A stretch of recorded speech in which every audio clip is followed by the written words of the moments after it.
सिंधुदुर्ग जिल्ह्यातील मालवण तालुक्यातील राजकोट येथील छत्रपती शिवरायांचा 38 उंच पुतळा पूर्णतः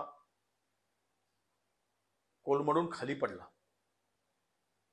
खरं तर महाराज हे महाराष्ट्राचं स्वाभिमान, स्वराज्याचं मूळ, आणि हा 38 उंच पुतळा उभा करत असताना ज्या कंत्राटदाराला काम दिलंय तो कंत्राटदार मूळचा ठाण्यातला।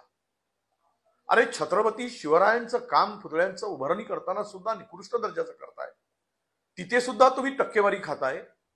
म्हणजे तुम्हाला महाराजांना सुद्धा सोडायचं आणि टक्केवारी आणि कमिशन खाताना हे यातून स्पष्टपणे दिसत आहे। ही दलाली आहे। आणि ज्या पुतळ्याचं अनावरण या देशाचे पंतप्रधान करतात त्या पुतळ्याचं काम निकृष्ट करावं आणि 8 महिन्याच्या तो पुतळा पूर्णतः कोलमडून खाली पडावा, म्हणजे हे शिवप्रेमीचा किती मोठा अपमान आहे। कोण तो लागलाय ठाण्याचा कंत्राटदार, ज्याच्याकडे लाखो करोडो रुपयांची काम आहे। या कंत्राटदारांना आता ब्लॅकलिस्ट केलं पाहिजे, जो कोणी कंत्राटदार आहे, आणि त्यांच्याकडून हे काम पुनश्च उभं करून घेतलं पाहिजे। ज्या पद्धतीनं शिवाजी महाराजांचा अपमान या ठिकाणी झालेला आहे आणि केला गेला आहे, त्याला महाराष्ट्र कसा माफ करेल? ज्या पुतळ्यामध्ये कमिशन खाऊन, कमिशनखोरी करून, निकृष्ट बांधकाम करून समस्त शिवप्रेमीचा अपमान करणाऱ्या या नालायक लोकांना आता धडा शिकवण्याची वेळ आली आहे।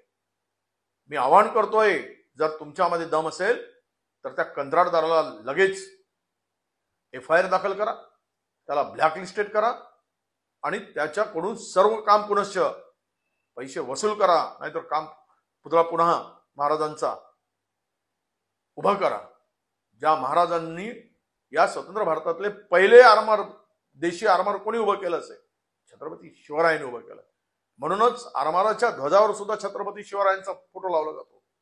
त्या महाराजांच्या संदर्भात इतकी अनास्था दाखवणं आणि स्वतः शिवरायांचे भक्त असल्यासारखे, ज्यांचा काही सुतराम संबंध नाही, ज्या विचारांनी महाराजांच्या राज्याभिषेकाला विरोध केला, ती मंडळी या पुतळ्याचं अनावरण करत असताना हे साध्या गोष्टी लक्षात करू शकत नाही।